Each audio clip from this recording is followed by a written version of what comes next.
কালো মানুষের উপরে সুন্দর মানুষের কোনো প্রাধান্য নাই, সুন্দর মানুষের উপরে কালো মানুষের কোনো প্রাধান্য নাই। মানুষ যদি সুন্দর হইলে প্রাধান্য পাইতো তাহলে আবু লাহাব সবচাইতে মর্যাদাবান হইতো। আবু লাহাব মানে কি? আবু মানে পিতা, লাহাব মানে হচ্ছে আগুনের লেলিহান। আবু লাহাব এত সুন্দর ছিল, তার সৌন্দর্য দেখা তাকে মানুষে আবু লাহাব নাম দিছিল, অর্থাৎ আগুনের পিতা। মোমবাতি জ্বালাইলে আগুনের উপরে একটা লাল লেলিহান দেখা যায় না, এটাকে বলা হয় লাহাব, আগুনের লেলিহান। আবু লাহাব এত সুন্দর ছিল, তার চেহারা এত সুদর্শন ছিল, মানুষ তাকে আবু লাহাব বলে নামকরণ করেছিল। কিন্তু এই সৌন্দর্যতা তাকে শ্রেষ্ঠত্ব দিতে পারে নাই, মর্যাদা দিতে পারে নাই।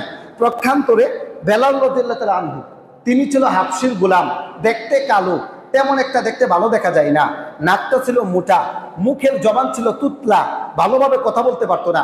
কিন্তু তার মর্যাদা ইসলামে আছে না নাই? কেমন মর্যাদা? রাসূল সাল্লাল্লাহু আলাইহি ওয়াসাল্লাম বলেছেন, আমি যখন জান্নাতে গেলাম জুতার আওয়াজ শুনতে পেলাম, আমি লক্ষ্য করলাম কে হাঁটে কে হাঁটে, আমি লক্ষ্য করলাম বেলাল রাদিয়াল্লাহু তাআলা আনহু জমিনের মধ্যে যেই রকম ভাবে জুতা শব্দ করে হাঁটে, জান্নাতের মধ্যে বেলালের জুতার আওয়াজ আমি শুনতে পেলাম। তাহলে কালো ব্যক্তি, হাবশীর গোলাম, আল্লাহর ভয় ভিতরে ছিল, আল্লাহ তাআলা তার মর্যাদা বাড়িয়ে দিয়েছেন। তাহলে সুন্দর ব্যক্তি তার মর্যাদা বেশি, কালো ব্যক্তি তার মর্যাদা নাই, বিষয়টা এমন নয়। মর্যাদা আসে তাকওয়ার মাধ্যমে। যেই ব্যক্তি আল্লাহকে ভয় করে চলে তার মর্যাদা কে বাড়িয়ে দিবেন? আল্লাহ বাড়িয়ে দিবেন। বাইহাকির 5137 নম্বর হাদিস, সামুরা রাদিয়াল্লাহু তাআলা আনহু থেকে বর্ণিত আরেকটা হাদিস এসেছে।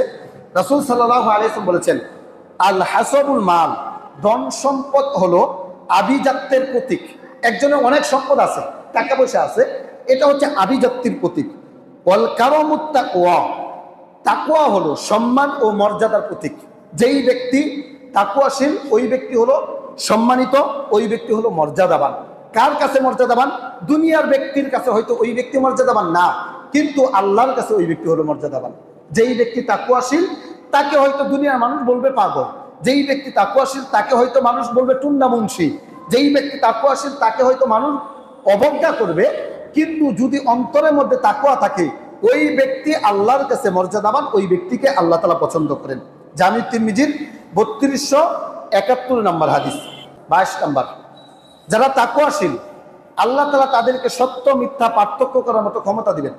যারা আল্লাহকে ভয় করে চলে তাদেরকে আল্লাহ তাআলা বিশেষ একটা জ্ঞান দিবেন, তারা কোনটা সত্য কোনটা মিথ্যা এটা বুঝতে পারবে। এমন হবে না এটাও ঠিক ওইটাও ঠিক, এই পক্ষ আছে ওই পক্ষ আছে, এমনটা হবে না। সত্য মিথ্যার পার্থক্য করার মতো ক্ষমতা আল্লাহ তাআলা তাদেরকে দিবেন। পবিত্র কোরআনে আল্লাহ সুবহানাহু ওয়া তাআলা সম্পর্কে বলেছেন, ইয়া আইয়ুহাল্লাযীনা আমানু, হে ঈমানদারগণ, ইন তাত্তাকুল্লাহ, যদি তোমরা আল্লাহকে ভয় করো, ইয়াজআল লাকুম ফুরকানান, তাহলে আমি আল্লাহ আমার পক্ষ থেকে তোমাদেরকে সত্য মিথ্যা পার্থক্য করার মতো ক্ষমতা দান করব। ওয়া ইউকাফিরু আনকুম সাইয়্যাতিকুম, তোমাদের পাপসমূহ আমি ক্ষমা করব। ওয়া ইয়াগফিরু লাকুম, তোমাদেরকে আমি মাফ করব। আল্লাহু যুল ফাদলিল আযীম, বস্তুত আল্লাহ তাআলা হলো মহা অনুগ্রহশীল।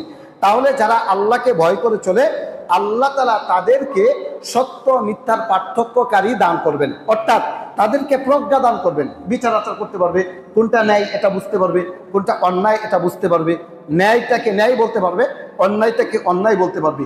অন্তরের মধ্যে আল্লাহ তাআলা এমন শক্তি দিবেন, বাতিলকে সে পরোয়া করবে না, কে কত বড় ক্ষমতার অধিকারী এটা সে দেখবে না, যেটা সত্য এটা সে বলে দিবে। এই ক্ষমতা আল্লাহ তাআলা তাদেরকে দিবেন যাদের অন্তরে আল্লাহর ভয় আছে। পবিত্র কোরআন সূরা আনফাল 8 নম্বর সূরার 29 নম্বর আয়াত।